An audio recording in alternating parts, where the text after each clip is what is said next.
people. Hello. Welcome to TDA, the day after, your favorite news platform and the home of popular culture as defined by the culture. It is Thursday, the 22nd of September, and we are here and ready to give you a great show. Let's introduce ourselves. It's your boy, 6 foot plus of pure temptation, Big Mark from the east side. It's kind of early today, man. What's going on? First of all, this is the time of your contract. So it's kind of early today, you know. But I'm your favorite shade queen, Martin Royalty. And they call me E-Man, the pro-black activist, TDA producer, news analyst, melanin jam pack. Love it, love it, love it. How's everyone doing? First of all, haven't we doing? I thought we did the 9 o'clock just twice. Yeah. Yeah, so Mark, does your body adjust to new time very quickly? Yeah. That's what happens to me, man. I'm like wow. a mermaid. Okay, not a mermaid. That's actually good, you know. So that means when you go on holiday then, say you went somewhere stupid far, your body clock would adjust really quickly. Yeah, I just went that far and I was all right. I was How cool. far is, where did you go? DR? Yeah. It's the other side. How long was the flight? 8 hours or something. That's not too bad. That's far enough, man. It's like 5-6 hours behind or something like that. That's crazy. Oh, yeah, okay, there's that too, yeah. That's actually really good. That is very good.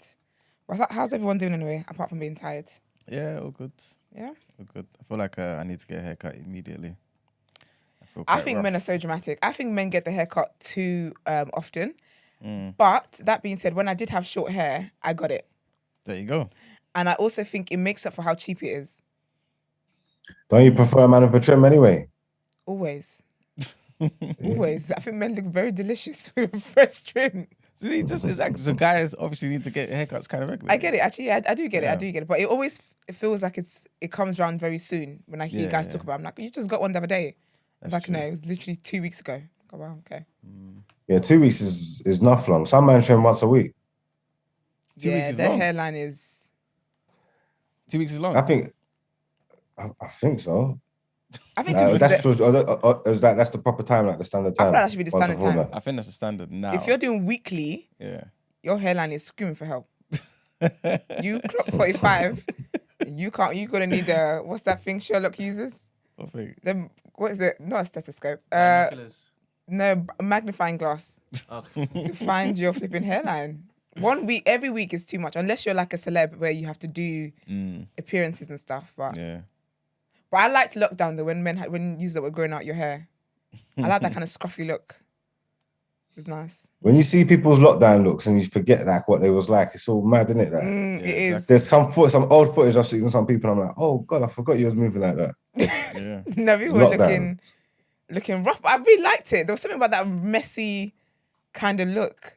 But then sadly, some guys then decided to keep the hair ever since, and now we have to compete for hairdresser time. It's wild. It's wild. But apparently that's anti-black to say. Was it? Yeah, apparently saying that men shouldn't grow their hair out and stuff is anti-black. But why is it anti-black, bro? I don't know. They label a lot of things these days, but I don't care. I prefer my men the way God intended. Actually, do you know what though? Because Samson? He had a hair. There you go. Yeah, I like my men with very minimal hair. Yeah, Samson had dreadlocks and that, isn't it? I'm more into that. But Samson had dreadlocks. You don't into locks? He did. I'm not into hair on men. I like, what is that? What level is that? 1? Nah, this is... I don't know, it's like Actually, a 2 maybe right now. Actually, Brent's one is not too bad. Brent, what's your level? I have a lot of hair in my head. Yeah, his like afro. Oh, so that's not a level? Yeah, this ain't on the level. Okay, well, I feel like from Brent's, like... level. Yeah, and down. Okay. I'm very traditional in that way. So what about all these like Afrobeats guys that are growing their hair? It's and not all for that? me. Okay. I'm just not attracted to it. I don't see why, and I can plait hair and stuff, so I don't want to add that to my list of things to do for my partner. On Sundays, I'm plaiting your hair, got to plait my daughter's hair, you're getting in the line, I'm oiling your scalp, you're oiling my scalp. It's just not what I signed up for. Yeah, it's just not me. I'm just not attracted to it. Ain't it good like bonding time and that? Not for me. There's other ways we can bond. There's plenty of ways. I'll come up with other ways we can bond than oiling scalps. It's just not for me. But yeah, so that means... When you was going crazy for those locks, I thought you would have loved the man that had the same energy as you. You get me? Oh, that is my worst nightmare. My man saying to me, I'm going to shave off my beard or grow my hair out is honestly one of the things I dread that. That is just, wow. Really? Really want to do that? But I guess most men, when they get beards, they don't shave it off though, do they? Some men do. I mean, there's a man in this room that said he's going to do that the other day. Yeah, but Yusuf. Brent. Oh, is it? Brent. He says he's going to talk about shaving his beard off. I said, why would you do that? What is wrong with you? That's such bad vibes. But yeah, I like what I like. Max, can you just tilt your camera down a tiny bit, please? Thank you very much. Lovely. All right. Well, guys, like the video, subscribe to the channel, join the TNB network, community.thenewblack.com, and let's get into our headlines. Cool.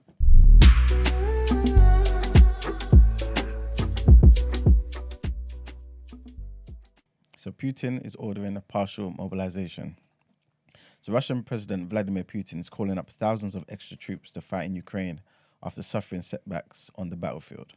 Mr. Putin said the partial mobilization was necessary to ensure Russian territorial integrity. Ukrainian President Volodymyr Zelensky said it showed Mr. Putin wanted to drown Ukraine in blood, including that of his own soldiers. The announcement applies to 300,000 military reservists. They make up a fraction of about 25 million Russian reservists, people who have done their compulsory military service. The mobilization is the first since World War II and comes after Ukraine made gains in rapid counter-offensive this month, putting the Kremlin on the back foot.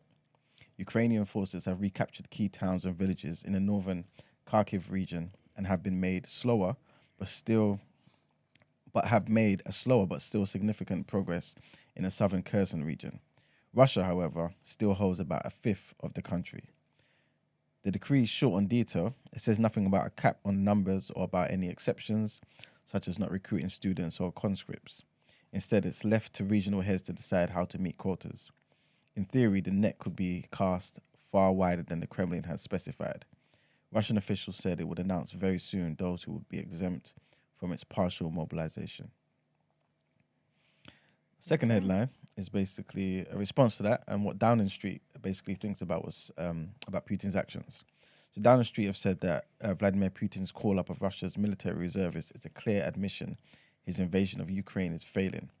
Mr. Putin said a mobilization is necessary in order to protect Russia's territorial integrity. Number 10 condemned Russia's reprehensible actions and said the UK would continue to support Ukraine. Prime Minister Liz Truss will vow to stand up for freedom in her speech to the UN General Assembly in New York. On her first foreign trip as Prime Minister, Ms. Truss will use her speech on Thursday to rally support for Ukraine and highlight the threat from authoritarian states such as Russia and China. Downing Street said Ms. Truss would argue that democratic nations should prioritize economic growth and security in a new era of strategic competition. Ms. Truss will also reiterate her commitment to protecting the UK and its allies, including by increasing defence spending to 3% of GDP by 2030. Earlier this week, the government said it would match or exceed a £2.3 billion support given to Ukraine's inspirational troops since Mr. Putin's forces invaded the country in February.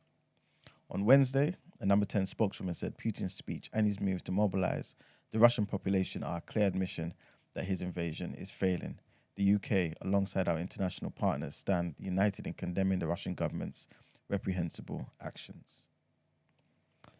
Okay, well, that kind of leads into... Sorry, Marks? No. Oh, okay. Yeah, that kind of leads into our topic of the day, doesn't it? Mm-hmm. All right, let's get into our What You Sayin'.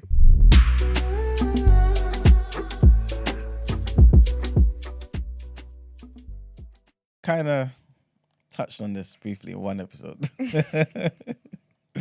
But since this is a reality for the people in Russia right now, yeah, I just thought, okay, you know what? If this war, God forbid, was to escalate to such a level, international levels, and the UK was to kind of do a similar thing as Putin, what would cause you guys to fight for your country? Your country could be the UK and also like back home, Jamaica, Trinidad, Nigeria, Ghana, wherever it may be. Not a damn thing. Not a damn thing. However, I'm going to go on the whole reality situation. Okay. I would say like we needed, there was a war here and people actually needed to fight. The government said, you know what, it needs to happen. My assumption is that they take the men first. So they're going to take the men first, and then after kind of got time to, sort myself out, I will only go like volunteer to fight in a war if it's absolutely necessary. As in, they say to me, because you guys know I don't want to go to prison, but now I'm thinking about it, I'm like, prison or war? So you either go and fight in the war or you go to prison. I can't lie, I think the bad bees are in prison. Because what am I? But then my worst fear as well, though, is like something happening in the world and I'm stuck in a place where I can't get out of. Do you know what I mean? There you go. So the world is ending around us, bombs being thrown or whatever. But because I'm not the jail guard and technically I'm in prison, I can't escape the way I may be able to if... I don't know, man. I would only fight in war if it's absolutely necessary. Like, there's no other way to do it. And all my friends are going. Then it's something to do. It's like a big sleepover, but we've gone. All my friends are going, Yeah, that's the only way. Why would you fight, man? I don't think I would, not for this country. Like, Would you fight for Nigeria? Not for Nigeria. Like for where are you fighting from? For Yorubaland, Oh. I would fight for Yorubaland, but not for Nigeria. Currently, Nigeria is not a serious place. For his tribe. Yeah. Like, for anyone who doesn't get it. If they was to start treating Yoruba people like proper citizens and the country was to unite, like the vision is, then I would fight for Nigeria. Even with the current state. So say like, because at the moment there is stuff going on. So if it got really, really bad, like really worse, you'd put in your resignation for TDA and go and fight. For Yorubaland? Yeah. No, I wouldn't do that. Not yet. Not yet. Because I feel like I'm more valuable here. Okay. You know what I'm saying? Like there's more people over there that can do the job. Okay. You know what I'm saying? Like if it got to a point where... Like their numbers are tight. Yeah, we were on the ropes and it was the end and they were asking for us, like, Yoruba people in the diaspora, we need your help. Secure your motherland. You'd actually go? I'll go. That's really sick. I love that. Suppose you had There we go. a child Here we go. to look after The and damn prioritize. kids. Yeah. You would leave your child and let's say you were married. You would leave your wife here and then go and fight for Yorubaland? Yes, they would stay here. Yeah, because I can't lie. They're going to be a liability. They're going to weigh you down. And you can't think about them in war. Yeah. Otherwise, you know what I mean? Like you're not where you need to be. Yeah, that's true. It So would definitely affect you. You would go and fight for people you don't know and leave the ones you do and die and leave the ones you love present here. You keep getting onto Esther about her not loving children or wanting children, right? Yeah. But this is an abandonment of your duties. An abandonment. No, it's not, because if I'm not fighting for people I don't know. I'm fighting for my people. You know what I'm saying? Like whether I know you or not, it's still our land. It's our claim to that land. You know what I'm saying? This is ours. If it's gone, what are you? A Yoruba man who lives in No, you're not. You're a man with no bloody land. What's a nation with no land? Memories will hold me. Memories of what? Memories of what? So I thought the land was the culture, the people. They don't have to actually be on the land. Tell me one nation that hasn't got no land. Israel. All right, let me not talk. Let me not talk. We need to continue the show. No, this is too funny. No, the way Marx is taking it all in is killing me. Marx don't believe me. No, he's just funny. I feel like Marx is finding I things funny. was finding it fascinating. this stance you're taking on. Is that the most economical thing to do as well? And from an economics point of view. From an economics point of view, you know what? I think long term it would be. Like in the moment, it may not be. Can I say though, you know what? I've actually thought of that, Like, I feel like if my husband said to me, I'm going to fight in a war, I can genuinely say, I will feel betrayed. What? Why? Do you need to do that? Unless it's a case again where it's like they have no choice. It's a mandate. Do you remember back in the day? Yeah, like I remember when they used to teach us about the World War and stuff. Yeah. They used to say to us, like in primary school, if we didn't win the war, all of us will be speaking German now. Yeah. Mm-hmm. Do you want that for yourself? So you be speaking Russian and I wouldn't be. I would speak Yoruba. In what place where Putin can impose his will on you and all sorts? I don't know. I just think, okay, do you know what? But to be fair, that's just if it's not necessary. So if you just wake someone and say, no, actually, what I want to do is fight in the war. Whoa, buddy. But yeah, not like that. I guess if it's like necessary, again, if everyone's husband's doing it, me and the girls will start a support group. We'll be all right. Yeah. Okay, cool. What about you, Marks, actually? I ain't fighting for nobody.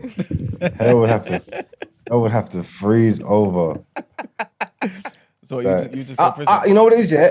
If I looked out of my window and it was on my doorstep and it's actually gonna proper affect me, then maybe I wouldn't mind a chance to defend myself, if that makes sense. Because that's the only reason why you would do it, innit? Like, if it's on your doorstep, if there's like a literal war going on around you, then you might as well just place yourself in the best position to, like, with your best chance of survival, innit? Yeah. That would be. Is that your best chance of weapons. survival?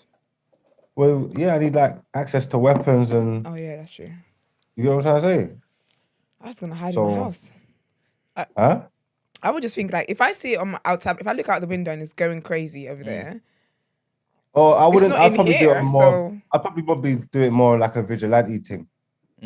What's So that? I'll be on the front lines fighting, but I wouldn't have signed up to the army. Enemy or the enemy is my friend. Your Innit? own rules. Just volunteer to kill people. What? Yeah, basically. Something to do on a Tuesday afternoon. Nah, real life, there'll probably be a whole band of us that are like that. Like, obviously, we want to fight and rep our country, but we don't respect the man, innit? So we ain't signed up to the army, but we're doing our bit on the front lines. And we'll probably be like the allies. We'll probably work in cahoots with the army and get weapons from them, but it just won't be official. You get me? That is too funny.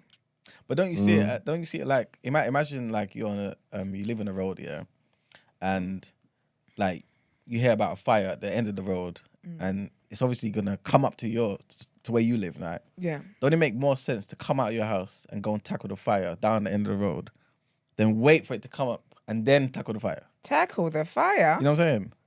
It makes sense for me to leave. What was that? What was that?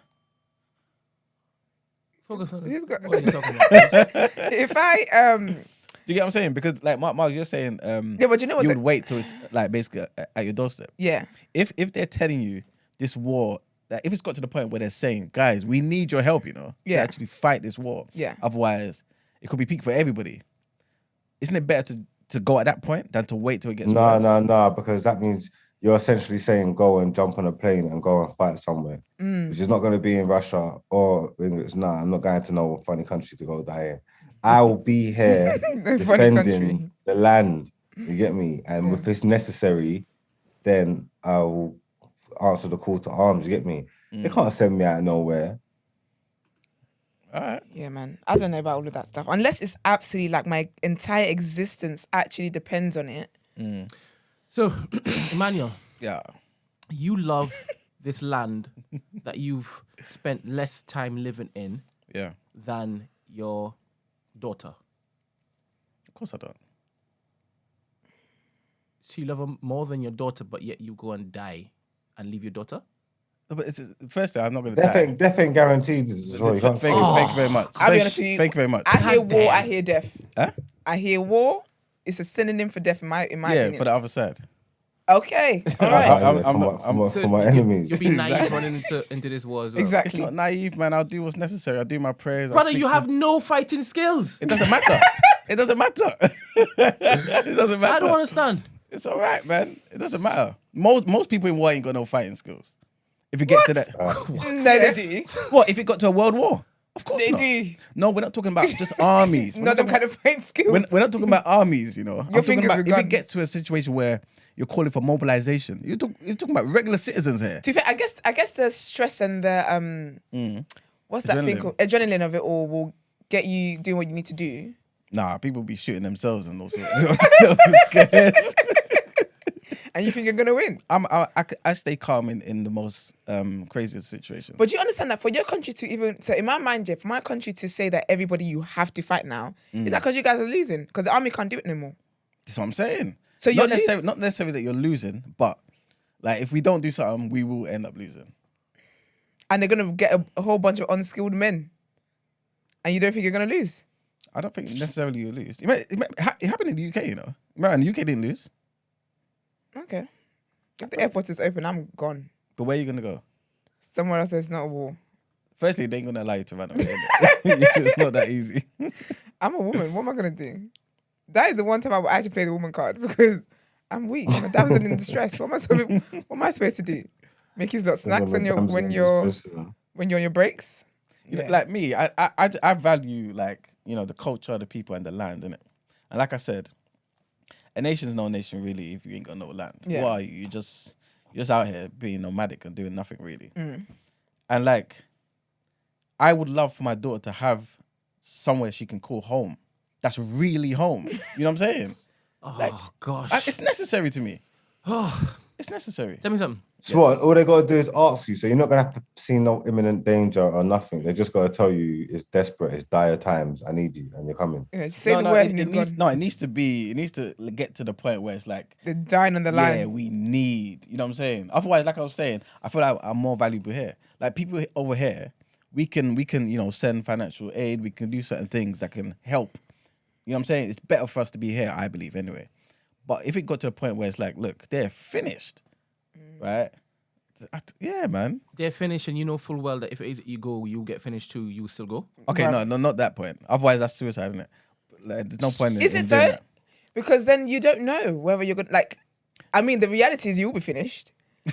But if you're doing the whole, you know, I've got the black man blood in me. Yeah. My enemies are going to be under my feet.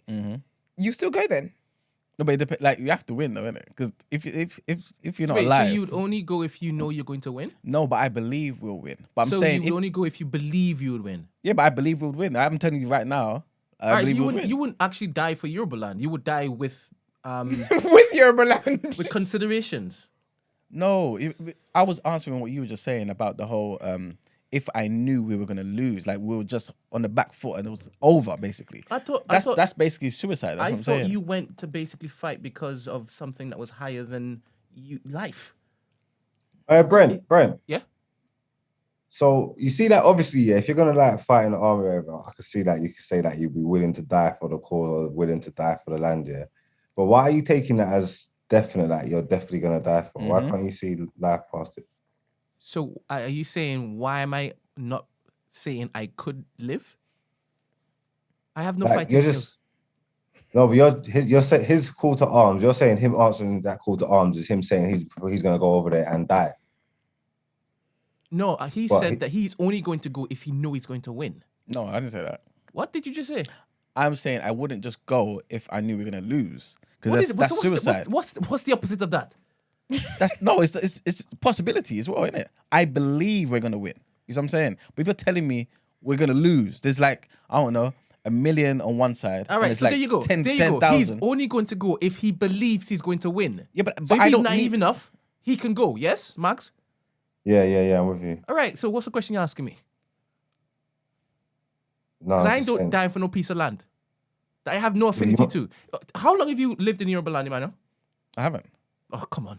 Come on. What does that mean? if everybody thought the same, if everybody thought the same, would there be any Yoruba people in the world? But let's just focus on Yorubaland and you. No, but that's what I'm talking about. You've never been to Yorubaland, right? Yeah. No. Not that I have never been. I've not lived. Tell me when. I love live. Not live. Not been. Don't say been. I would love to have this particular energy you have for this particular plight, right? I would love it, right? I think my world would be more interesting if it is I walked around with your mind. Yeah? Okay. I want to get there. Paint a picture for me, right? Tell me, what is Yorubaland to you? And how have you come to this particular point where you would literally set aside your duties for the loved one that you have told Esther that she needs to basically sacrifice her life for in order to save, yes, her child? Tell me how you have this affinity for Yorubaland. Tell me. Like I said to you above your daughter. It's the same way I have affinity for black people.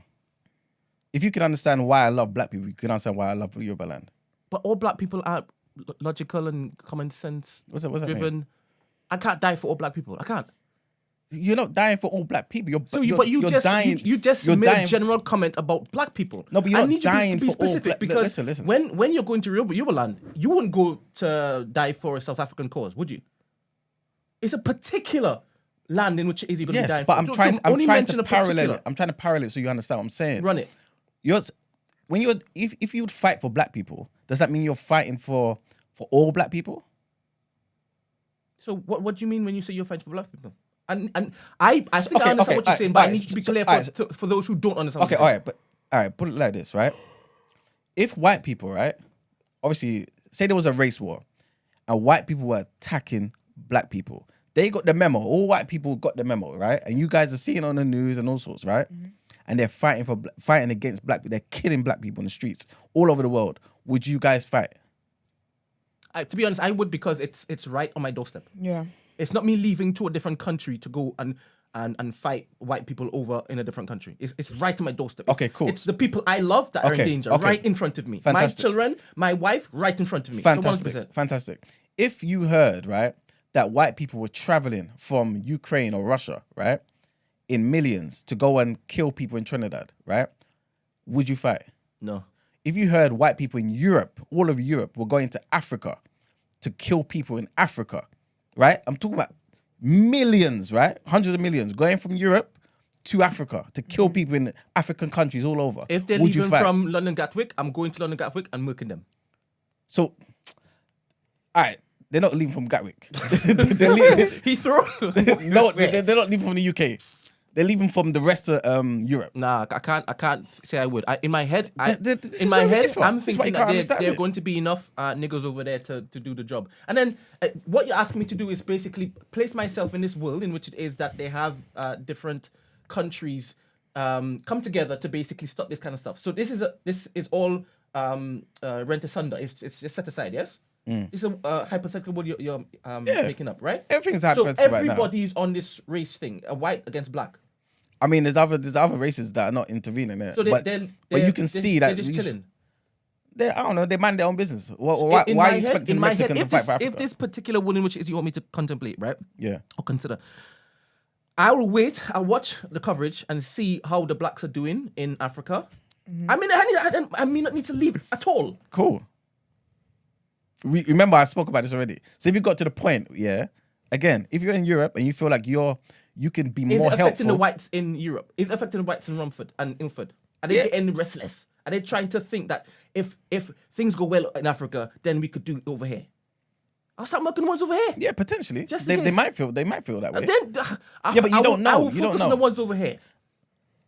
All right, so basically what I'm trying to say Let's get back to the point, because this is too wild. This is too wild. No, but I'm trying to make you understand why I have a closeness to black people and to Yoruba people. I want you to tell me how you've gotten a love for Yorubaland if you've never been. Because I'm not connected. In my sense, you would have visited there. You've gone to Ghana. Okay, fine. Several times. Yeah. Why not Yorubaland? I've been to Yoruba bare times. What are you talking about? I asked you if you went to Yorubaland. That's what I said. No. I was saying to you many times, been, not lived. I've been bare times. All right, go. You got family over there? Of course. That you would. My whole lineage is back home in Yorubaland. No. When I say family, as in family you visited. What else am I doing there? It's not like going to Spain. All right, so you stay with them. It's home, you know. Your family could die, so that you're going to fight for them. Yeah, but it's not just them. It's the entire. I see it as all Yoruba people, my family. We come from the same source. That's how I see it. We're connected in that sense. Is it? I love what you do. I love where your mind is. Like I said, I want to be there. I think it might make me a better dreamer, right? I always want to be a better dreamer, right? I know. I want to walk out in the road and think I don't need to look left and right to get to basically cross the road. No car can lick me down, right? That's right. This is the type of mentality I think you have, right? Facts. I would love to be there. Yeah. But I don't understand how you're telling me on one point I should sacrifice my life for my child. Right? Yeah. You're telling me the importance of that. Yes. No, next flex, you're telling me I should go to a foreign country, right, that I have not lived before, to go and sacrifice, possibly, my life, and leave my child over here. But again, I'm not asking you to do anything. I'm saying to me, that's me sacrificing my life for my child also. Because I believe it's important for my child to have a connection Would you want your child to live in Yorubaland? Potentially, of course. Why don't you lead by example? Just like I would want to. Why don't you lead by example? Like I plan to. You think I want to stay here till the day I die? Marks, I hope it is that you live long enough to basically see this nigga when it is he gets bare pee, he's comfortable right here. They say he's not going Yorubaland. But is that what you think? House next to you in Soho, bro. But is that what you think? You honestly think, No, right? I do think they're gonna buy land in Yorubaland, so you can basically say and that you live have more- there. Yeah, Live there. I do believe that you want to basically chill there for a little while. Don't say little wow. I want to live there. You even missed the chill part. I swear when it is we did the exercise where you said, what would you like to change? You said you wanted to change your naivety. No, I said optimism. Synonyms, bro. I love you, Emmanuel, but I don't know if I could survive with your level of it's different. Jumanji, You know what the thing is, yeah? Obviously, I don't want to sound some type of way, right? But no. About what I'm about to say next, innit?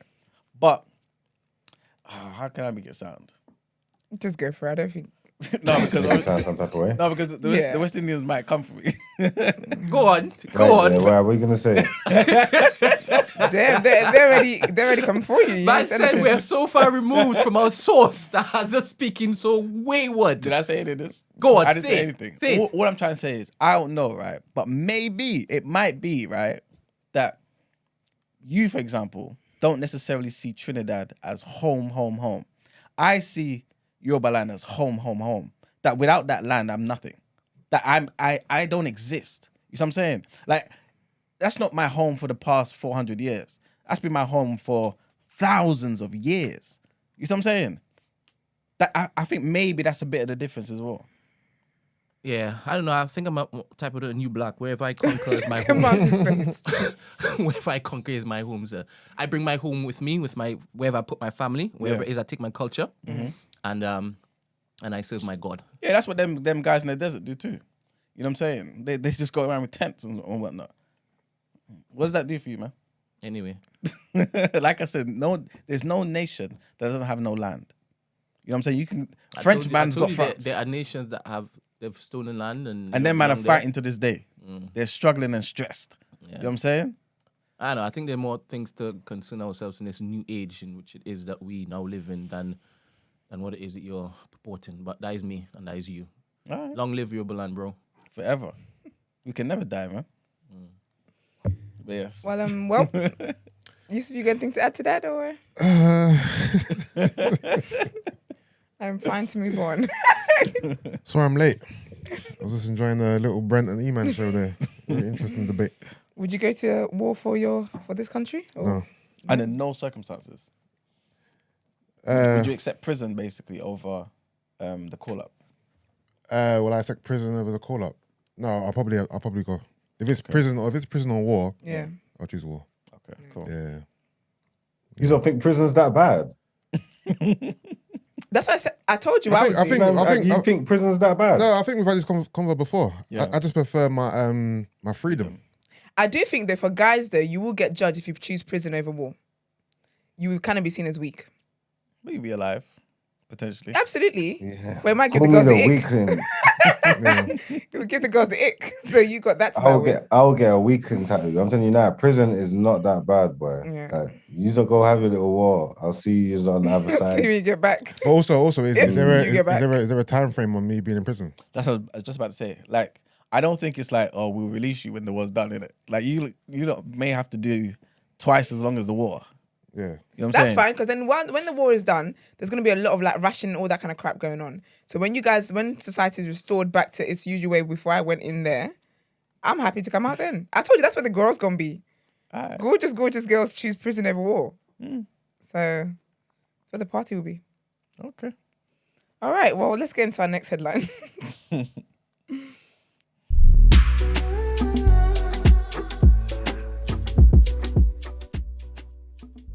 Headline sees Donald Trump back in the news. So Donald Trump and three of his children have been hit by a fraud lawsuit after a New York investigation into their family company, the Trump Organization. It alleges that they lied by billions about the value of real estate in order to get loans and pay less tax. Prosecutors say the Trump Organization committed numerous acts of fraud between 2011 and 2021. Mr. Trump has come out and dismissed the lawsuit as another witch hunt. Two executives at the Trump Organization, Alan Weaselberg and Jeffrey McConney, were named as defendants alongside the former president and his eldest children, Donald Jr., Ivanka, and Eric Trump. The lawsuit has been brought by the New York Attorney General, Letitia James, who is the state's most senior lawyer after a 3-year civil investigation. Her office does not have the power to file criminal charges, but is referring the allegations of criminal wrongdoing to federal prosecutors and to the IRS. Ms. James said in a statement that with the help of his children and senior executives at the Trump Organization, Donald Trump falsely inflated his net worth by billions of dollars to unjustly enrich himself and cheat the system. She said Mr. Trump's own apartment in Trump Tower, which is valued at $327 million, was among the properties whose values were allegedly misrepresented, adding that white-collar financial crime is not a victimless crime. She went on to say, when the well-connected break the law to take in more money than they're entitled to, it reduces resources available to working people, to regular people, to small businesses, and to all taxpayers. Ms. James, who wants to recover an estimated $250 million that she said was a result of fraud, dubbed the situation the art of the steal. She's asking the court to bar the former president and his children from serving as officers or directors in any New York business. I'm not shocked anyway. I told you guys what their smart ways of evading taxes and all that kind of stuff. And burying his ex-wife on his golf now turned cemetery land. So yeah. And I know they're coming for Trump, yeah? Yeah, man. I know you gotta follow the money. If you want Trump, you gotta follow the money. Yeah, facts. I know the implications of what he done is obviously a lot bigger than I'm about to say, yeah. Mm-hmm. But it just sounds like he did what anybody else would do. Yeah, I feel like it doesn't sound that bad. He's doing what a lot of rich people do. He's just the one to get caught now. Yeah, but it just doesn't even sound bad though. He's just inflated his net worth. Yeah, but I guess people would just be annoyed that I guess when you think of like taxes on like normal people and who are not rich and stuff like that, I guess that's where the implications are bad. But it's like me, I don't know. Maybe I'm just seeing it as simple as this. Like me telling you I've got £10 million, so you can borrow me $1 million. Yeah. If I pay it back to you, it doesn't matter. I lied to you. Mar-a-Lago, is kind of valued toward the 75 million mark. He said it was 750 million. So I don't know what we're doing here. That's it then. Yeah, but how does that affect stuff? It definitely will affect stuff. If he's doing it for a reason. Yeah, of course. What's the reason? But they're saying it's so he can get loans and stuff. You know what I'm saying? So I'm thinking, so he's still taking advantage of the system then. So it's still... Yeah. But what I mean is like, if he's paying back the loan, like, you know what I'm saying? I know the implications are probably, affect other areas and stuff, but I don't know, on the surface, it just didn't sound as bad. Well, obviously it is. Yeah, but there's a reason why he's doing it like that. So he himself knows he's trying to cheat the system. Yeah, just so he can enrich himself like everybody does. You know what I mean? I don't know about everybody. We're not going to be standing Trump on this platform, bro. Second strike today, man. I don't get strikes. Anyway, so our next headline, trigger warning, takes us to an update about the Olivia Pratt-Korbel situation. And a record reward of up to £200,000 have been offered in the search for the gunman who killed Olivia Pratt-Korbel. As you know, we mentioned before that the 9-year-old was shot during a struggle when two men burst into her home in Liverpool on the 22nd of August. The reward has increased after Crime Stoppers founder Lord Ashcroft doubled an initial pledge of £50,000 to match £100,000 put forward by a private donor. It will be paid for information leading to the conviction of Olivia's killer. The new amount was announced as police revealed details of the gun used in the shooting and vowed to catch the toxic individual who robbed Olivia of her future. 9 people have so far been arrested, but no charges have been brought. Olivia's mother, Cheryl Korbel, was shot in the wrist as she tried to shut the door on the gunman who was chasing and firing at another man. He continued shooting and hit the schoolgirl with a facial shot in the chest. Neither of the men were known to the family. Merseyside police said that they've identified 2 weapons used by the killer, a .38 revolver, which was responsible for the fatal shot, and a Glock-type self-loading 9mm pistol, also used by the gunman that same night. The new reward is the biggest single financial incentive offered in the history of Crime Stoppers. And it's the end of the headlines. Hopefully they can find these people. Yeah, man. That's just wild. But alrighty, let's get into our word on road.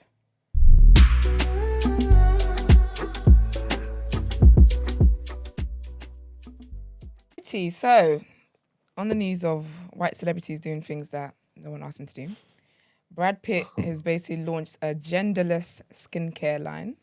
It's called Domaine. Aren't most creams genderless? So I was thinking. I would, yes. Yeah? Yes. I have never come No, across they're skincare. supposed to be, but Some there of is estrogen like in it. What's that? Some of estrogen in it. Like, there are creams that are marketed towards women's. That's what I was about to say, specifically, innit? and there's, if you go to shop, there's like They're just creams. Nivea for men. Yeah. see exactly. But typically, What I'm saying, typically, it's genderless. Unisex, innit? majority-wise, most creams are just, fluid. Yeah. Like cocoa butter. Literally fluid. And also, if I'm a man and I use cream marketed to women, would anything happen to my skin? Like, No. in a bad just, way? No, you just glow, get some extra glow on. Yeah. Nah, I'm not sure, I think. Like Ben I don't said, think you're gonna there's grow. estrogen I don't think you're in gonna grow these nipples things. on your forehead. You be fine. No, be in the same place, but it just won't be what you want. And what's that? Tell me what you want. What do I want? I cannot deal. But yeah, so basically, he's launched his skincare line, Domaine, and essentially it's genderless, and also it's got olive oil from his vineyard, and some seeds, some like grape seeds that makes it very special. He's saying that he tried it basically for the last year, and skincare is a very saturated market, but if he actually didn't see any differences, he wouldn't have committed to this. But this is where everyone that comes out with some kind of product says, but okay. So he says that, it's really, really good, blah, blah, blah. So he spoke with Vogue UK exclusively, giving them all the details about, his skincare line and stuff like that. So the cleansers and stuff. So at the moment, they've got like 3 products, and it ranges from $80 to $385 for a serum. So the cleanser is $80, which is the lowest in the beginning of the skincare routine. And then the serum is $385. I checked that in pounds. So it's basically £60, from £60 to about £290. The quantity is like 100 ml. So that's just crazy to me.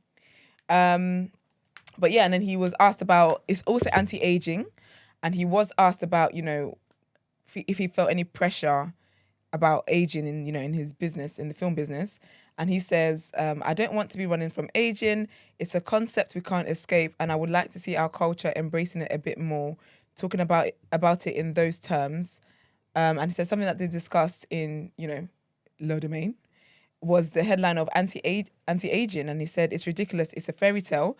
But what is real is treating your skin in a healthy manner. And it's something I've learned to do for my business. And it kind of makes you feel better.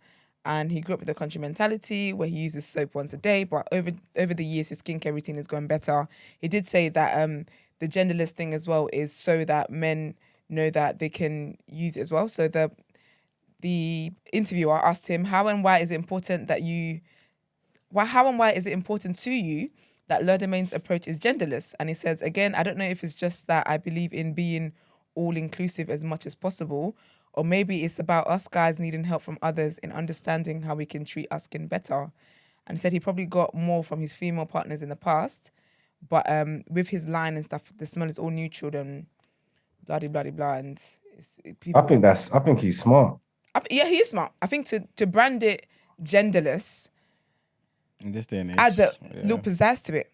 And I think also going in on the fact that it's to like educate men on, being on their skincare and stuff, that's also a good thing. And I think saying as well that, and I guess that's what puts a lot of men off, I guess, why they might think products are meant for women, is the smell sometimes. So him saying they've kind of gone for like a neutral scent on stuff. Yeah. I mean, big up him. And he also said that he's inspired by Gwyneth Paltrow because she's built an empire with all the stuff that she does, including her candle. What's it called? Domaine. Domaine. Will you be using it? Absolutely not.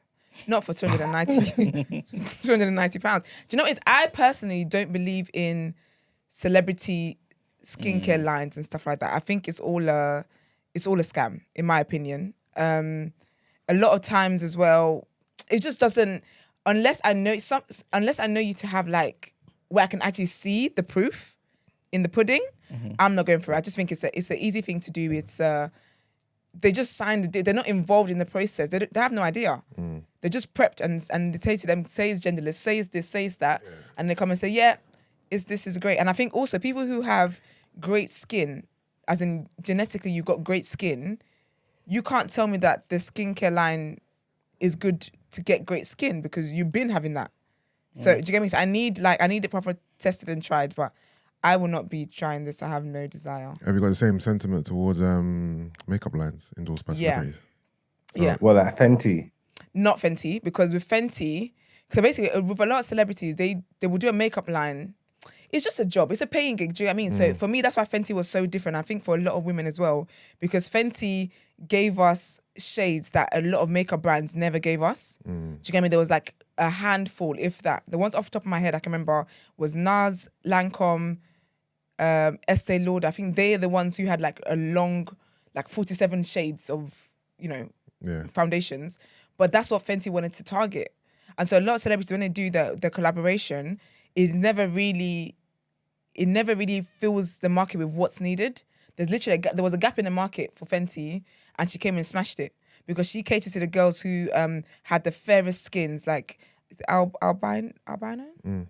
So like girls with skin like that, where they for years have never been able to find stuff that could cater to the skin, and then even the darkest of babes, like it catered to every single person, like, because usually with makeup lines it will be like the chocolate shades will be like 2. So basically what we would typically have to do is get 2 shades and then mix it to get your right shade. But with Fenty, you're actually able to find your shade just in one without having to spend twice the money. That's dope. Yeah, so I think with celebrities, I'm just not really into it. I know like even Kylie, her cosmetics line is doing amazing things. But even with that as well, like there isn't much thought into it. So she came up with a skincare line as well.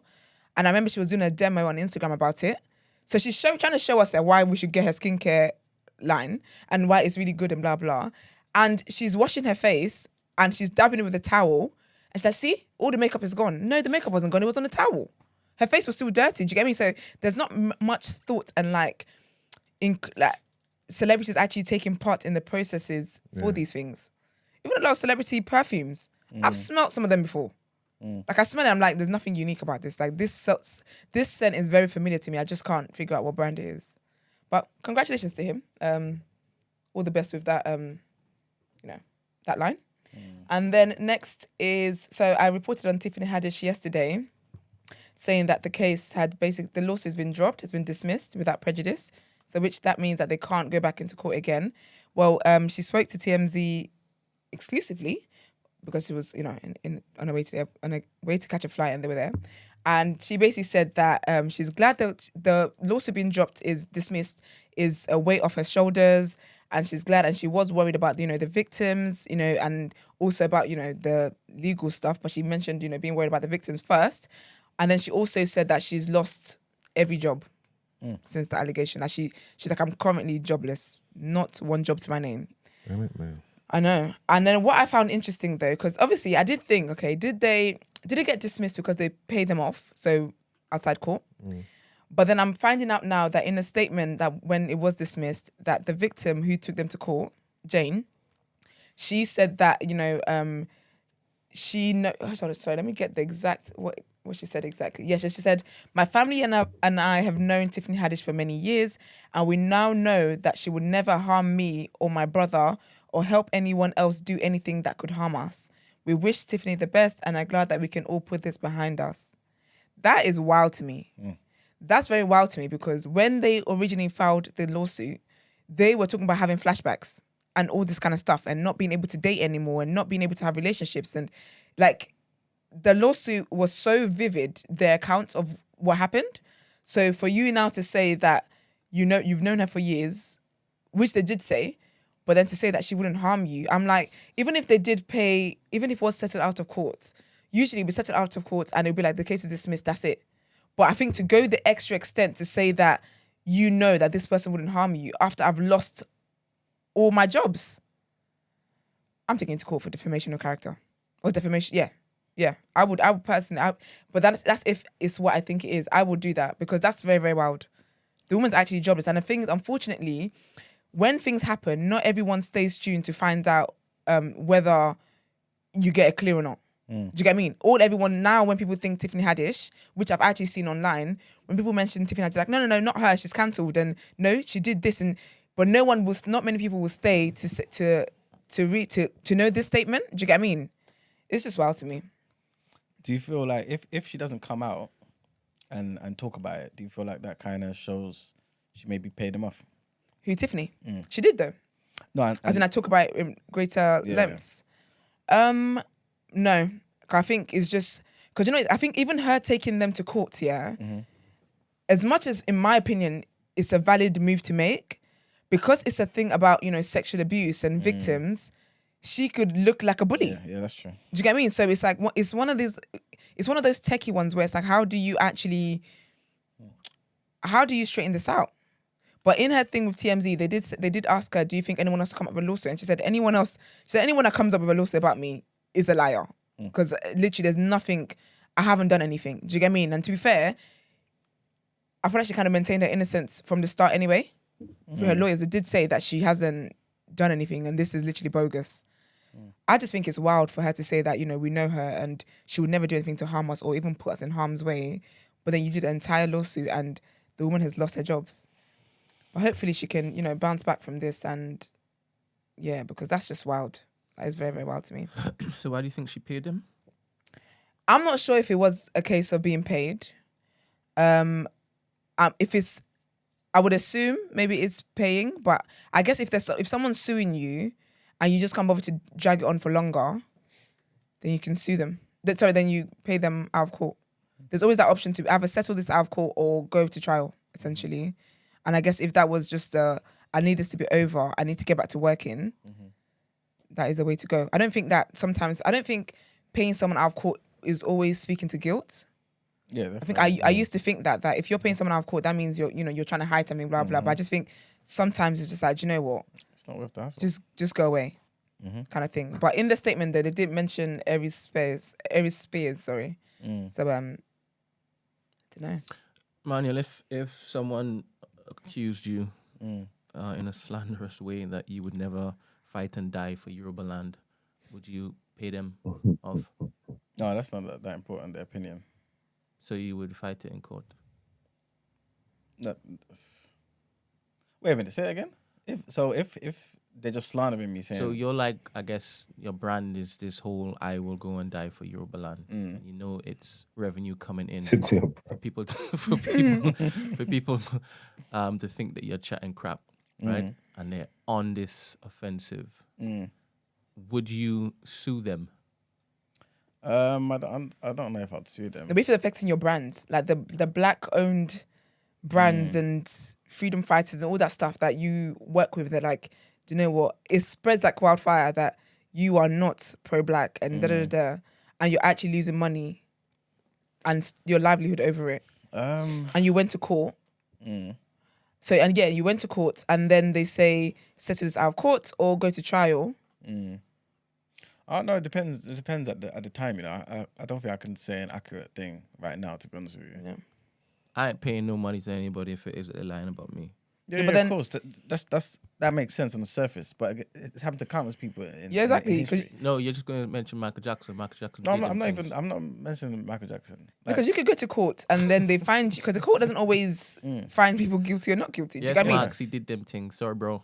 I've muted your mic, by the way. I've muted your mic. And sometimes you just don't want, the risk of you being found guilty, for example. It's just, even though you're innocent, it's just not worth it, man. Like, how many times you go to court now, the judge tells you, look, if you accept this, like, we'll remove 30% of your time or this, that, and the third, right? But you're thinking, I didn't do it anyway. She was accused of sexual abuse, right? Yeah, you see, like, with, like, social media and stuff, yeah, and people go through, like, the court of, like, public opinion and perception and stuff, yeah, and sometimes just your name being associated with something is enough, just like what happened with the Tiffany thing. Like, so if people can get opportunity to just not even have that association and not even let it go to court in the first place because they feel like they're going to lose more than they're going to gain, even by proving their innocence, then I could understand that. I hear why that. you would I pay hear why that. you'd pay someone I else. hear that. But hasn't she already lost all of these particular deals just off the back of I'm that not. particular? I wasn't. Oh yeah, for real. I wasn't defending her. I was just talking about what speaking to what Esther was speaking to, saying that like that for me it doesn't just always say guilt then basically. Whereas Yeah, before but I let's used to think circle back that. to this particular situation where she's actually lost deals off the back of the claim, right? Okay. And now they've reversed what they're saying. I don't know if it is that brands are now going to be like, yeah, all right, cool, come back on. I think But sometimes that's it like, can, you know. that's Look like at what's Johnny his Depp. Yeah, exactly. That's what I was Yeah, gonna say. maybe no. Ben's probably right because it don't look genuine. So if did she pay them? Yeah. The thing No, we don't know. we don't know. say Johnny Depp because there was an actual court hearing. What are you talking about? No, it's Okay, It's listen, not, it's not the same. No, listen, yeah. So we don't actually know if they paid them off. I think that the case being dismissed, I can see employers being like, not quite sure.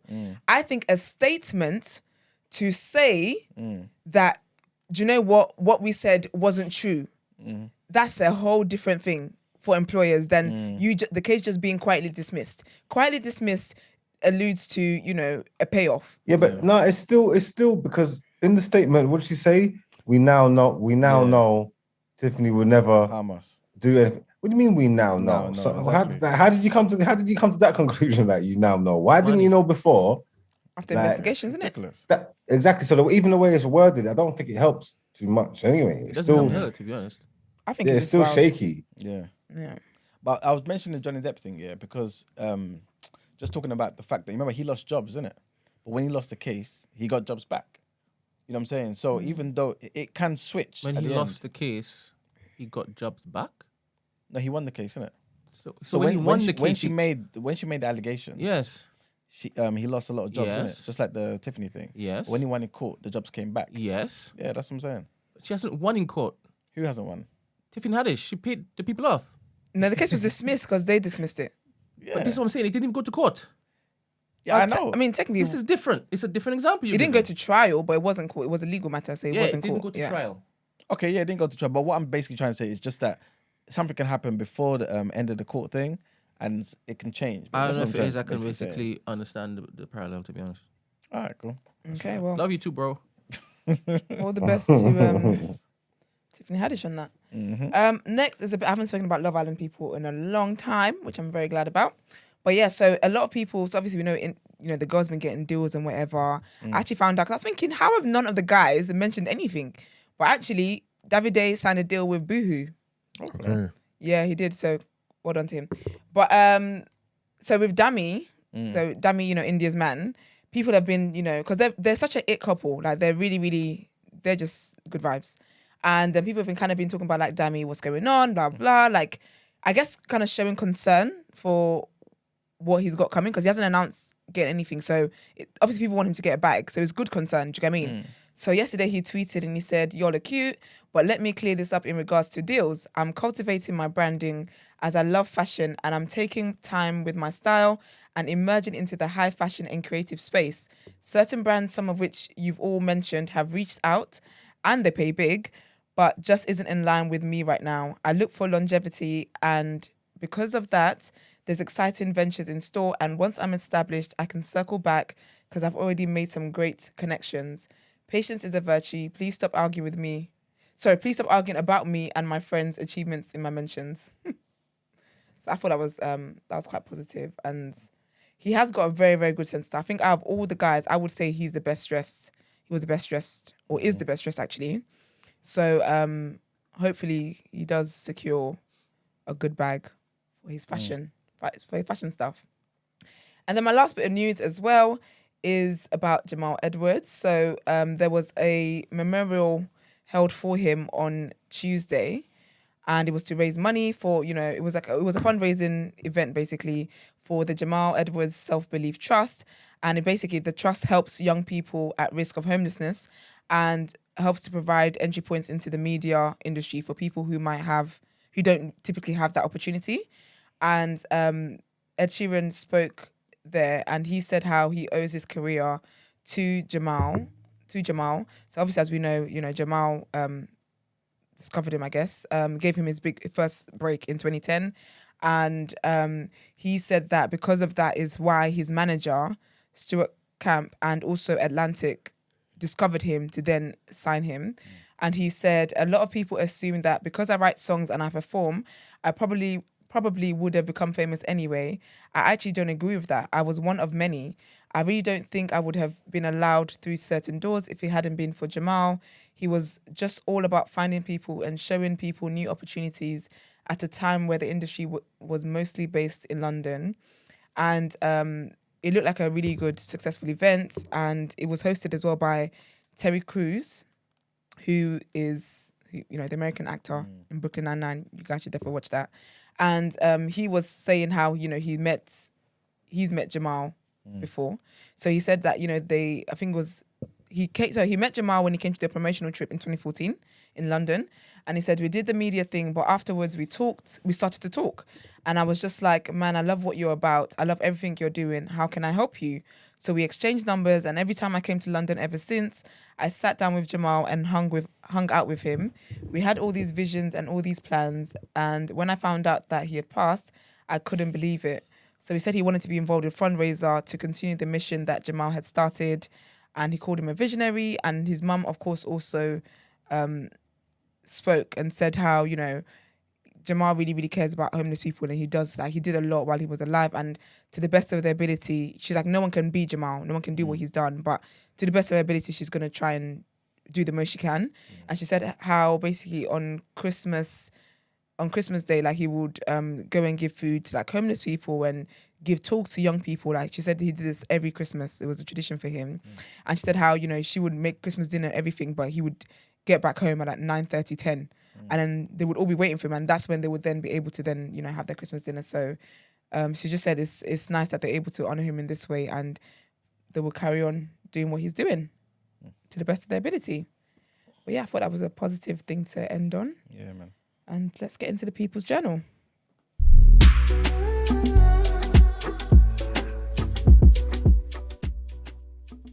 Welcome to the People's Journal. I'll give you the news from an economics point of view. So, first thing is about Mr. Kwesi Kwarteng, who is the new Chancellor of the Exchequer. And there's been a bit of pressure on him and Liz Truss to kind of reveal the economic forecast of the country, and basically come up with some plans to actually see how they can curb inflation and things of that nature. And one way he's come out to say that he wants to grow the labour supply is basically by tightening benefit rules for part-time workers. So basically, he's basically saying, bare times there, but yeah, he's saying that he basically is requiring them to work longer hours, right, or take steps to increase their earnings. So this new rule that he's going to be implemented in January of next year will only affect a small additional number of those on universal credit, which is about 120,000 people out of the 5.5 million people that are claiming the benefit. But what he's saying is that they will have to work up to 15 hours a week, right, to increase their earnings or face having their benefits reduced. At the moment, you just have to work 9 hours, right? That's the current threshold.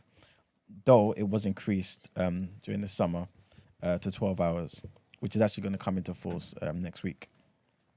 So, basically, from their point of view, and what people are saying is looking like this is a signal to basically show that the Treasury is trying to be on job to kind of fill job vacancies instead of us, I guess, outsourcing or maybe the whole labour supply being a low to increase employment, kind of this being an incentive to force these people to actually go into work, you know what I'm saying, rather than just doing the mandatory 12 hours that will come into effect from next week. The next thing is about JD Sports. So JD Sports have come out and said, you know, they've had a rise of 8% in sales over the past 6 weeks. But looking forward, they're basically saying, look, we're not too positive about how things are going to look, you know, for the company and just the industry in general. So obviously they're seeing surge in inflation and worker strikes and all them type of things as things that's going to kind of curb the consumer spending and kind of disrupt the supply chain. Once that happens, obviously prices go up. People stay in their houses, we ain't buying it no more. And so they're basically saying, look, necessary action needs to needs to be done right now to offset certain costs. And one of the main things on their priority list is basically improving energy efficiency. Because as we all know, whenever a company, a business, organization, or whatever has extra costs, be it from no fault of the consumers or whatever, they pass on these costs to maintain their profits. So, and this is kind of it's a similar principle that kind of ties into what Liz Truss was talking about. Well, what I reported on yesterday about Liz Truss and her removing the cap for bankers. All these people want their profits. They want to maintain that profit margin year round. You know what I'm saying? If it's not increased, they want it maintained. And if certain things are coming into play, which is infringing on that, they will pass on these extra costs to the public. You know what I'm saying? And so that's why she was basically saying, if we can remove that cap so they can continue to pay themselves, that will hopefully reduce some of the stress and the constraint on other areas, you know what I'm saying, on the sector. Similar principle here. So hopefully JD Sports are about that life, man, and they can find ways to kind of reduce, the costs that they're incurring so they don't pass it on to everybody else. And the very last thing is kind of similar to that, and this takes us across to Germany. As we said before, I think they're the largest. They're basically, out of every country in Europe, they rely on Russian gas the most. And so Germany have taken a big step to basically nationalize Uniper. Uniper is basically their energy, the biggest energy gas firm in Germany. And so basically this deal will see the German government take over 98.5% of that firm. It's going to cost them 8.5 billion euros. And hopefully, I'm assuming the reason why they want to do this, like most countries, when you nationalize something or when you've had it belonging to the government before you sell it off, for example, it allows you to subsidize certain costs for the people. From an economics point of view, long term, it kind of means the people kind of have to pay more. Typically, this is what I think anyway. But obviously, there's an argument for it being like, you know what, it's best if it's nationalized because there's more jobs potentially. It's what people believe. And obviously the costs of certain things are not going to be as high. So I think in an effort to kind of regulate the costs that they're spending and so that they can kind of maybe get, get the sources from other places rather than having to rely on Russia. They can control it themselves. They can hopefully bring down the cost of energy and everything in the country. Corbyn wanted to do that for broadband, no? I think so, but I think so. I don't know too much about that. Huh? FM. Yeah. Remember, I just said it now. Like, I don't necessarily believe nationalizing something is good long term. You know, that's just my economic thought. The other day, I was actually thinking to myself, do I think these things because maybe that's the school of thought that I studied from first? You know what I'm saying? It could be that, but yeah. I just feel like if you nationalize things or when something's nationalized, there's obviously less competition, and competition drives down prices. You know what I'm saying? So the people may not feel it immediately, but typically that's what occurs. You know what I'm saying? So that's why you want the NHS to be privatized?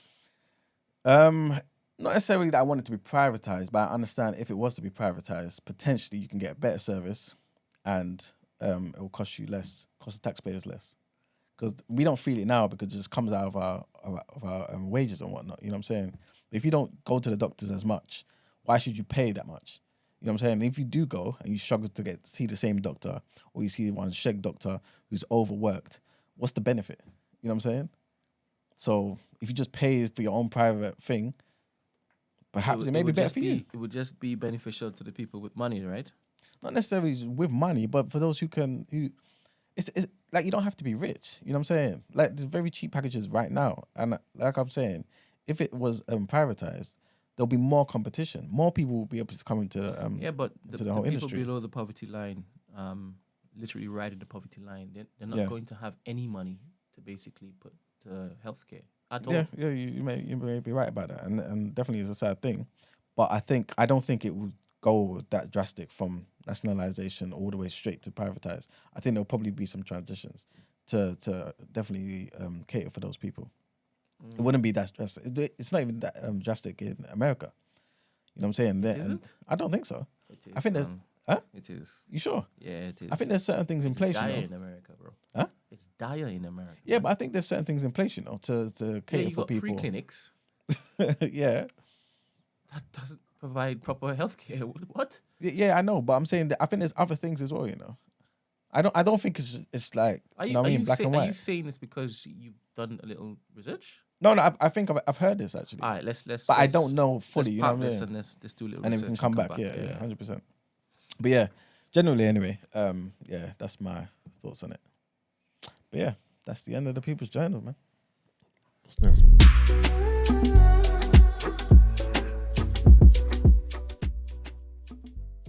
Yeah, man, the listeners didn't come up with nothing, man. There was none. I was checking the community. Also, what's the World Cup joke? I was checking the community, but there was nothing in there. There was nothing there. I checked as well. I was like, people, man, you lot should have, come up with your conspiracies. Was that right?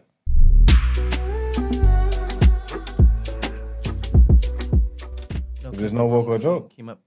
No, there is Walker joke. The wrong Oh. scene came Oh, up. the wrong Oh. scene. Yeah, Okay. you won't watch it, so you don't know what to watch. All right. So, Walker joke today, right? It's come out, right, that school in fact, let me start this way. Do you feel like organizations, people are trying their best to I guess, infringe on the quality of life of the people? And also, do you feel like, as Esther might say, they want our organs? I'll tell you why. Because basically, right, it's come out that school uniforms, right, according to research, may actually pose a health risk to children. School uniforms, yeah? What they're saying is that tests show that blazers, shirts, ties notably contain notably high levels of something called forever chemicals, right? These PFAs, as they're scientifically known, basically they believe can stunt children's growth and actually have been linked to cancer and infertility. This is in the children's uniforms. All right, and what would be the motivation behind that? I don't know. All I know is the research says it's there. You know Is this something new, or has it always been in the uniform? Like, was it in our uniforms as well? Like, are these chemicals standard, but this is a side effects of them, or this is like long-term effects of this chemical, which is meant to be in the clothes? I think, because obviously I don't want to be too conspiracy or whatever, yeah. But I think it is kind of like what you said, where it's a thing where they use it obviously to kind of make the uniforms last longer, to do certain things, and these are the side effects. Okay. Yeah. I don't think it's a new thing, Marks. I think it might have been during our time as well. Not too sure. Oh, so it's all right then, man. But the cancer rates are increasing though. No, but the thing is, if these chemicals have always been in our clothes, and we're fine. You know what I mean, we're an example that the side effects don't always work. But the cancer. That's why they're always trying to bring up like new things and trying to say that this is very rare. But like everybody that's here now, that's an adult anyway. Yeah, we all lived through it, Yeah, and we was exactly. cool. Like, so I don't understand why they're trying to make a big deal out of all this stuff. It's proper like scaremongering tactics and that. But okay, what about those who say since our time in school to now, cancer's not gone down? It keeps increasing. So even though we're cool, right, sitting here, there's been other people our age that passed away. Yeah, but I don't think it's because of school uniforms. I think there's so many other things that can cause cancer in it. Okay. I mean, I don't think it's because of school uniforms. like to link school uniforms to cancer to me sounds wild. You know what I mean? And also, is it only school uniforms? Is it other forms of clothing? I think it's basically You know what I mean? only school because what they're saying is the chemicals are designed to make the surfaces more. What are they stable. trying to blame? The polyester? Is it all the polyester? No, it's actual chemicals in the actual fabric, I guess. Yeah, and it's put in there to make the surfaces more stain and water resistant. Yeah, but wouldn't other brands who produce clothing want their clothes to have the same type of protection? Maybe. So why would the school uniform industry be the only industry that use these chemicals? But maybe the other brands may think, if it degrades a bit more, you come back to buy it more quicker. You know what I mean? I hear that. So I don't know. Yeah, this is sounding kind of jokish. I'm not saying these chemicals don't. I think is the question: is it intentional? Because I think that's the premise, right? Is it intentional, or is it just a byproduct of the chemical? Okay, yeah. I guess we can take it from both angles. Yeah, so do you I think would- it's intentional? No. Okay, definitely not intentional. No. Marks? No, I don't think it's intentional. Because to what end? Yeah, like what's the motivation behind it? What? Okay. Okay, cool. All right, we'll tackle this one in 1 second. Okay, so basically for this one, yeah, definitely joke. Joke for me. Yeah. Brent, you think joke? I wasn't listening. Thank you, Mr. Producer. I'm going to defend you, Brent. Brent was busy basically responding to somebody who sent in a last minute Walker joke for today, actually. So this is our part 2. So basically, this is what the person said. There are disorders as a result of melanin deficiency. Some include Parkinson's disease, hearing loss, albinism, melasma. Scientists say the only issue with having too much melanin is hyperpigmentation, which is harmless. So, considering the biological importance of melanin, are black people the superior race? In regards to what, though? I guess just what, survival. as in superior genetics? Yeah. So is that facts that Parkinson's is because of lack of melanin then? I don't think it's because of, but I think it probably increases your chances of getting. So people with melanin can get Parkinson's? I think so. Okay. In regards to your first question, I'll say work. Okay. Because history does depict that black people are stronger, faster, more athletic, like physically, and also as much as history would like to erase the fact we are extremely intelligent, and things of that nature as well. So I would say work. So you're saying that black people are superior to any other race genetically? I would say history has forced that narrative on me. Yeah. Are you talking about just sports? I'm talking about sports. I'm talking about intellect as well, brain power. That reflects in life? I think so. How so? You see stories all the time about young geniuses in Africa, or even like inventions, things that we invented that history just erased and tried to brush underneath the table. Light bulb. I saw the light bulb was invented by a black woman. Sorry. So these are examples that you're given for individuals. I don't have the facts, Brent. This is not a subject that I'm well versed in. So for you to put me on the spot, like, give me the facts, I can't do that for you, bro. I'm just telling you what I think and what I see, and I feel like black people are superior. Marks. Yo. I don't believe there's a superior race. Explain your reasoning, please. Huh? Explain your reasoning. I've just seen where them ideologies have taken humans, and even though that wasn't necessarily black people's doing or whatever, it's just the whole concepts of it. I'm not really fond of. I think we're all the same. There's just differences within us, within different races and different cultures and shit. You got smart people, strong people, whatever it may be. Like, especially when people talking about, where he's like, our history's shown us we're stronger, and all you're talking about is like sports and sprinting and things. It's just like all them connotations are just, they're just, I don't really want to subscribe to those. But then you have to, when you say superior, then you have to be specific. Though. What are you talking about? Like, when we say superior, what are we talking about? Are we talking about physicality? Are we talking about intelligence? Like, I mean, what is it? I think generally, just in terms of your ability to survive and thrive in a particular environment. Because at the end of the day, that's just the meaning of life, isn't it? Yeah. So if you're able to produce children, if you're able to withstand certain conditions, all of that stuff. Yeah. You know what I'm saying? Yeah. Do we have the superior genetics? Do you think that's the question, Brett? Superior genetics or just a superior race? Because slightly superior could mean so many different things. Do you feel that any race is inferior to black people, the black race? See, now that makes the question a bit different. I don't understand. Why, if one is true, the other must be true. No, I get why you're saying that, but I'm just saying it now sounds a bit different. You know what I'm saying? Because now it's almost like it takes it away from, it kind of moves to what Marx was basically, how Marx was answering the question. 100%. You know what I'm saying? Because he thought through. Yeah, exactly. but at the same time, like, somebody can easily just say it as, do you mean genetically? Because genetically, that's the way I saw it. Exactly. So you think that you are superior to white people genetically?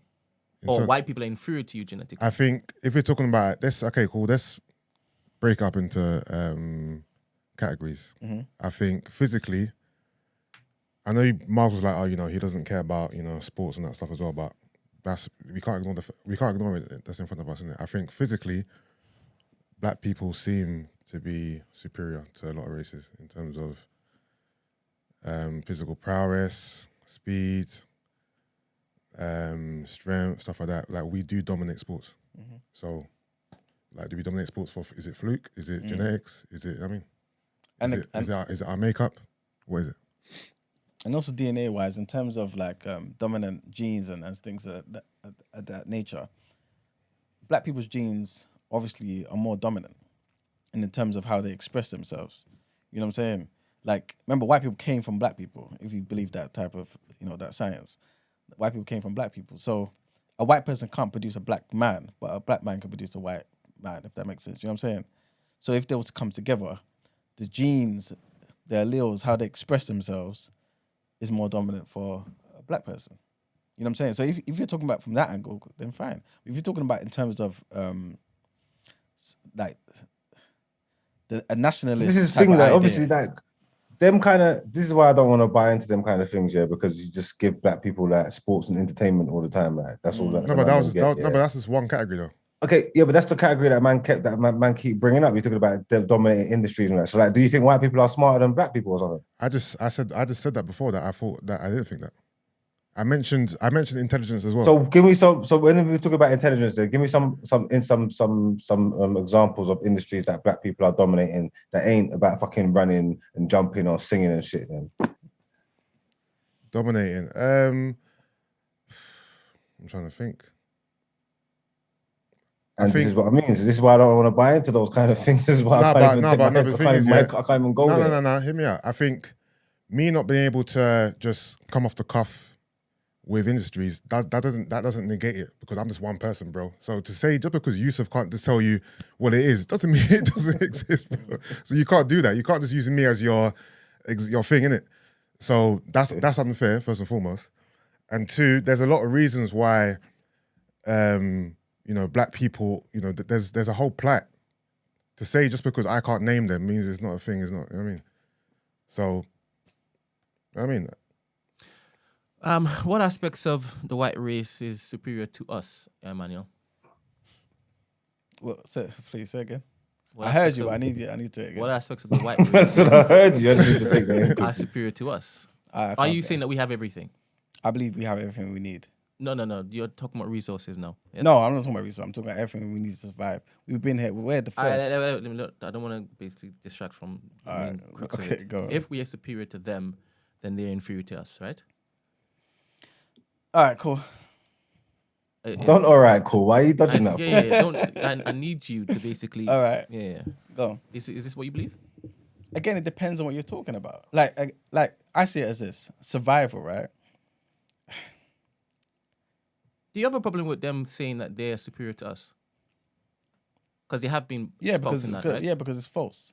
Oh, you only... Okay, obviously. You don't like it because it's a lie, yes? It's a lie, yeah. But then they use that to treat us a certain way, right? Yeah, I guess so. All right, cool. So let's just reverse it. Okay. Should we start spouting that and propagating that so that we can... No, you have to understand, my idea is I don't consider white people in that regard. I don't need to use them as a reference point. You know what I'm saying? I believe the black man, woman, and child is the greatest expression of the power of God. I don't need white people to exist for me to say, oh, I am that. I don't need it at all. I don't need to bring anyone down. You know what I'm saying? This isn't a tit for tat situation. The black man is who he is. Without him, there's nothing else on this planet. And history tells you that. Every great civilization, especially when you talk about in the past, started with black people, melanated people. Do you feel that holding beliefs that sound like this, I believe that black people are superior to white people, is deemed racist? I don't think I said that, but okay. But the thing is, you're trying to frame it that way. I think that was a question. Nah, that wasn't the question. What was the question? It wasn't just about are black people superior to white people. What was the question? Emmanuel? Let's read the question. Yeah, okay, yeah. So you have to unlock it. But basically, are black people the superior race? That was the question. Is that... Yeah, but you've narrowed it down to a black and white thing. Shit, what? I don't... I'm confused here. Race. Are black people the superior race? There's other races. All right. Exactly, but you're making it a black versus white racism kind of narrative. All right. If I say anything, add any race on the end of it. Yeah. Do you think that's racist? Do I think it's racist to say that do I think that black people are superior to others? No, I don't think it's racist.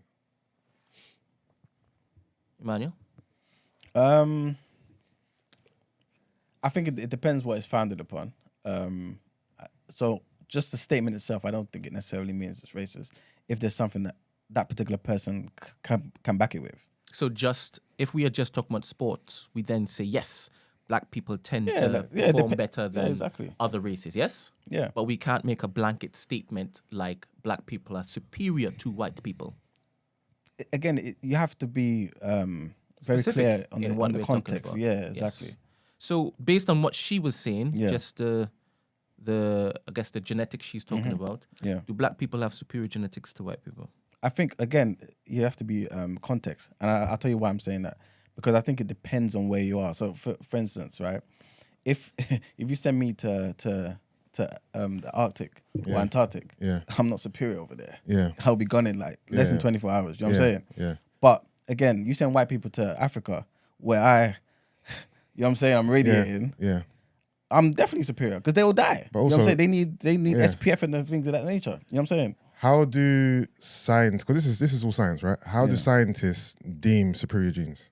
Like, what is the actual formula? Like, what's the logic behind it? This is why I was saying I think it's down to ability to survive. Okay. Yeah. All right. So in the Antarctic, white people are superior to black people. I believe so. If I'm not mistaken, let's change the verbiage then. Yes. Yeah. Because this is what's confusing everything. Because I don't believe that one should be using any sort of term that suggests that one better than the other. 100%. Yeah. Because if someone said that someone's inferior to them just because of their race, is that deemed racist? Yes, that's the definition of racism. Yeah, but so then the opposite of it would be true. 100%, and that's why I said we need to change the verbiage. Okay, and yeah, exactly.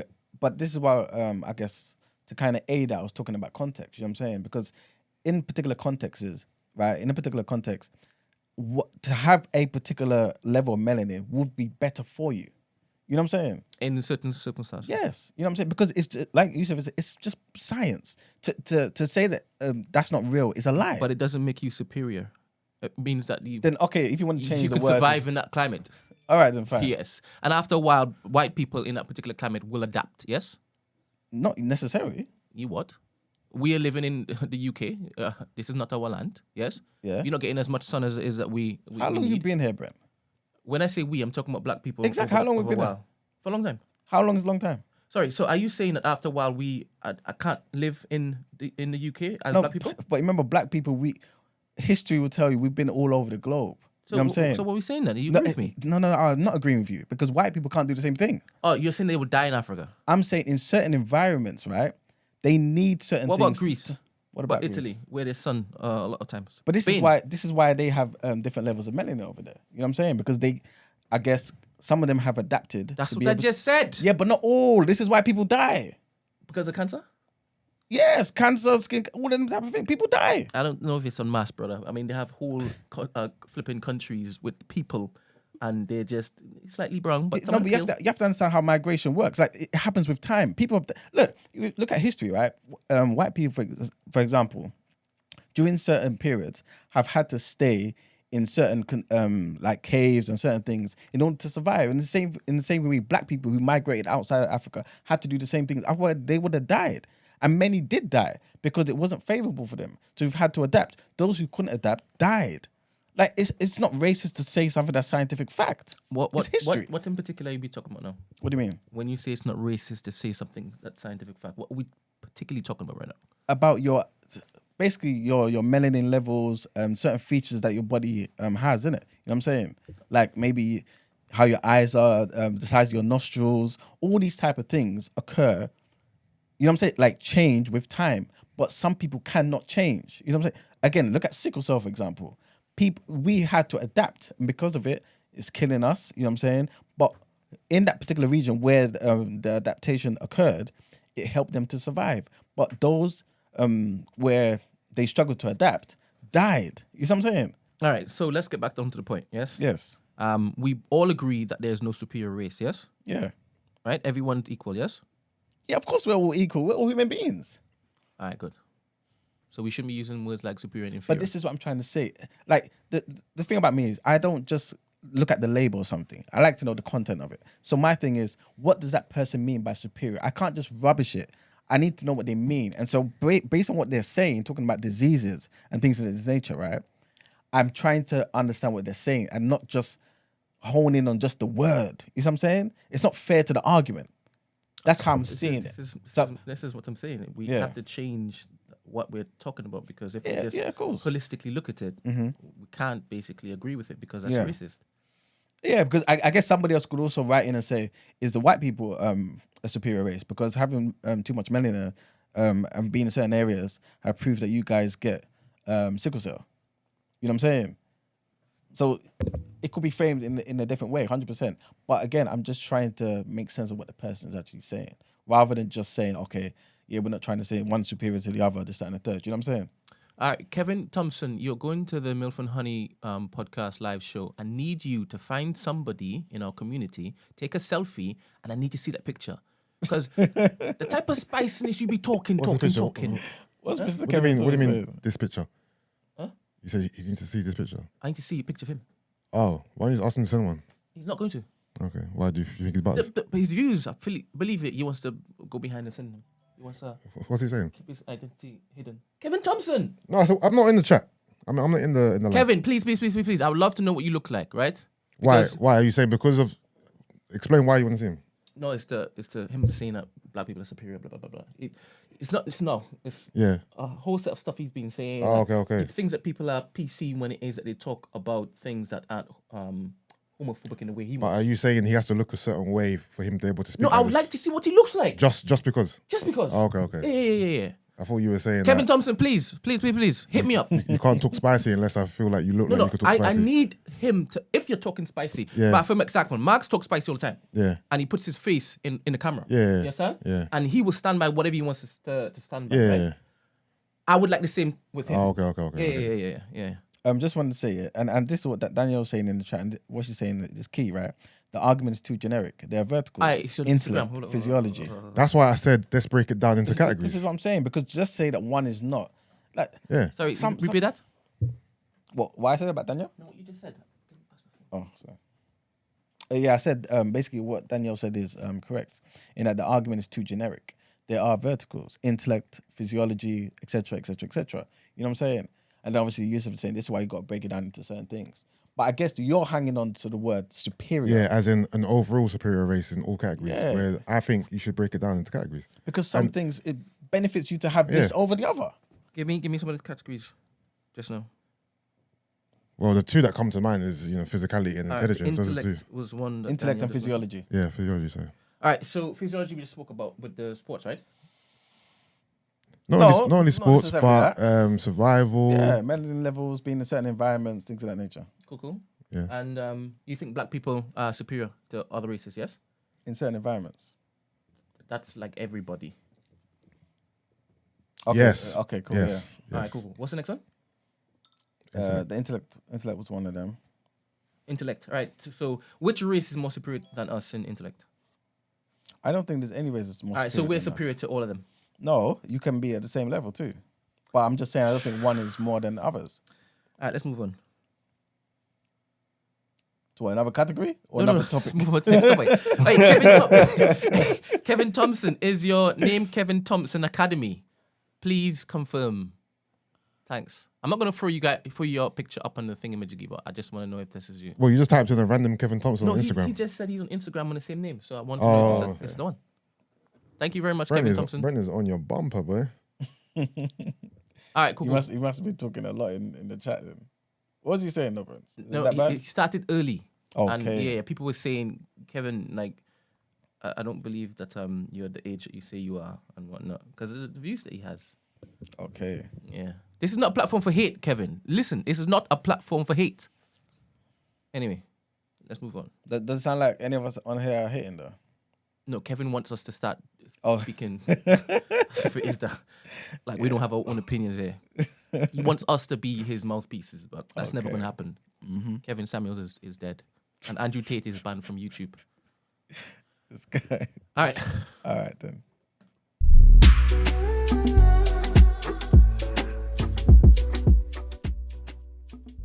Next headline involves 2 police officers who have been found guilty of sharing inappropriate messages in a WhatsApp group.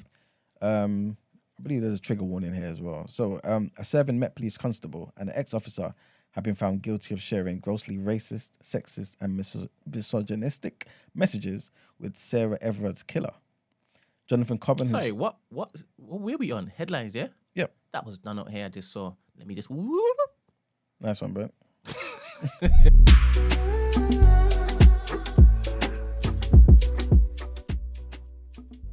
Get up. Yeah, this is all Kevin's fault. This is not my fault. There's no accountability over here. All right. All right. So, so Jonathan Coburn, who's 35, and the former PC, Joel Borders, 45, shared WhatsApp messages about women and disabled people with Wayne Cousins, the 49-year-old who murdered Miss Everard last year while serving as a Met officer. Coburn and Borders were members of a WhatsApp group called Bottle and Stoppers, along with Cousins. In comments on April 5th of 2019, Coburn and Borders swapped messages about tasering children, animals, and disabled people. The judge, Judge Turnock, said, "I can honestly say that I consider it to be sickening to think of a police officer joking about using firearms in this way." On the 25th of April 2019, Borders joked about raping a female colleague using language that the judge said was misogynistic and aggressive in its nature.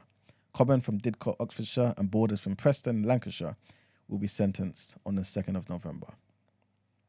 Do we know what the guidelines for them sentences is? No, not at the moment.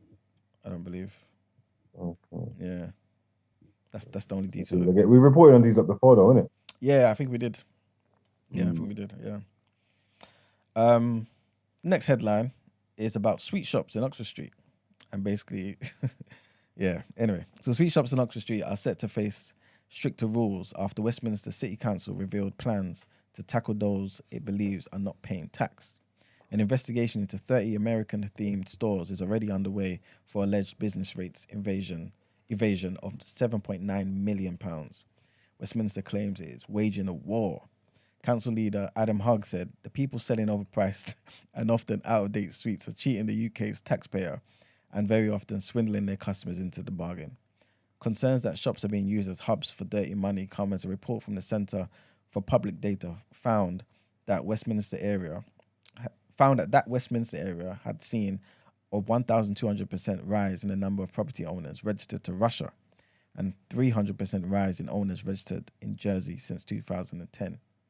So measures proposed include increasing the fee to register a company at Companies House from £12 to £50, introducing more rigorous identity checks, and tightening UK procurement laws to restrict the artificial use of tax havens and low-tax jurisdictions. Yeah, I don't see if you watch them shots for just watch them shots for a day, and you know they're not breaking even. Yeah, at all. Do you know how much rent it is? there's one opposite Selfridges. Yeah. Yeah. Do you know how much rent it is? Hold on 1 second. Yeah, it don't make no sense. Okay. Yeah, those shops are blatantly some type of money laundering front or something. They ain't making no money at all. And if you're increasing the fee to register a company at Companies House, from £12 to £50, how does that do anything? That don't deter no one. It's just all right. It's annoying for people that want £50 the first time, we would have to pay it. Yeah. You know? Ridiculous. But yeah, that's the end of our headlines for today, man. On to Dana.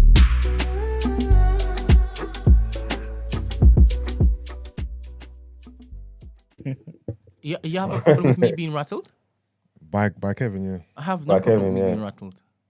Every time I get rattled, I basically want whatever it is in my head out. So I open my mouth and say it. I have no problem with that. Brenda showed me a picture of Kevin. Yeah. Kevin, you're a handsome guy. A very handsome guy. But your feed, it's like Emmanuel's feed before I told him to clean it up. So I get where you're coming from, 100%. I said before I told. Also, he's the reason why you post a lot more now. Who? Brent? Yeah. No, I wanted to. I said before I told you. No. The type of stuff he used to post. Oh, type of stuff. It wasn't that bad. It was definitely bad. What type of stuff do you post? Oh, like a lot of black stuff. That's the type of black stuff. Allegedly. Anyway, no one would ever know. All right. Especially as my burner's active. I'm joking. All right, well, look, on today's Done Out Here, yeah, it's just short and sweet. And I don't even know if they're done out here. Actually, you know what? I want to stand in solidarity with my young sister. Yeah, man. I think Harvey Nichols should be done out here. Because there's a story going around about a young lady. She's 21. Her name's Abigail Cameron. And they're like accusing her of attacking a woman, like throwing an umbrella in her face and breaking her finger and calling her a miserable bitch, yeah? And I'm reading this story, yeah, and there's just no context here. There's no backlog, but there's a picture of the young lady in the paper. There's no picture of said victim. You get me?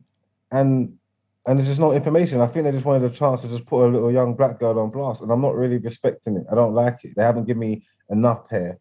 I don't even know why she's in the dock because she ain't done anything. She could have been getting attacked. She could have not felt safe. Like anything could have happened. That could have been self-defense. I don't like this story at all. I don't like it.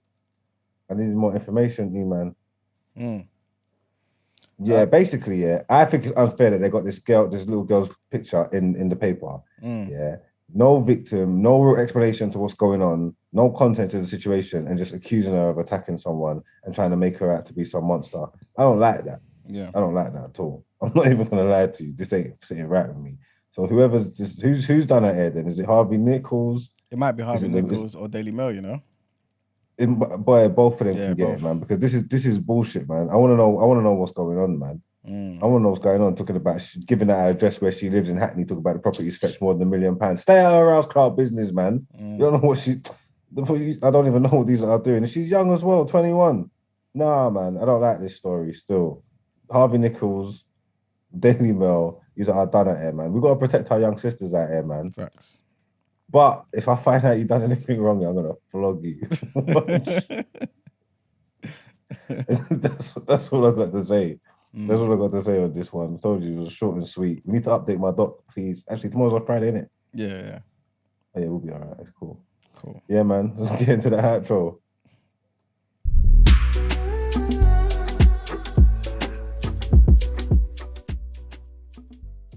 All right. So, thank you, people, for tuning in. Obviously, as Esther would say, we had some great hosts today. Great topics on that. You people let us down with the Walker joke that you lot should have written. Actually, yeah, big up the person who sent in that last topic for us to discuss. Like I said, thank you for everyone tuning in. Make sure you like, comment, share the video. The video stays up now, as you lot know. There's bare more people in the chat than there are liking. I don't understand why, but that's okay. Right? You don't need to please. It's not okay, man. Yeah, exactly. Do better, man. think Just about like it. the video. If you can hear us Okay. talking now, just like the video. It's Like not going the to take video. 2 seconds. Just like the video, man. Yes, exactly. And also, if you want to interact, send the voice notes, text messages, call in, all of that good stuff. 07564 841 073. I'm going to say it one more time. 07564 841 073. Brent puts it up during the video, during the live, all the time as well. Also, be a part of the community.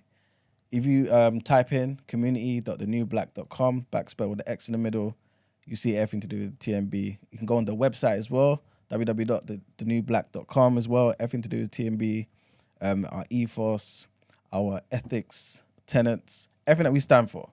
You get a full picture of what we, want to represent and give to the people, right? But in terms of the TDA the day after, join the community, community.thenewblack.com.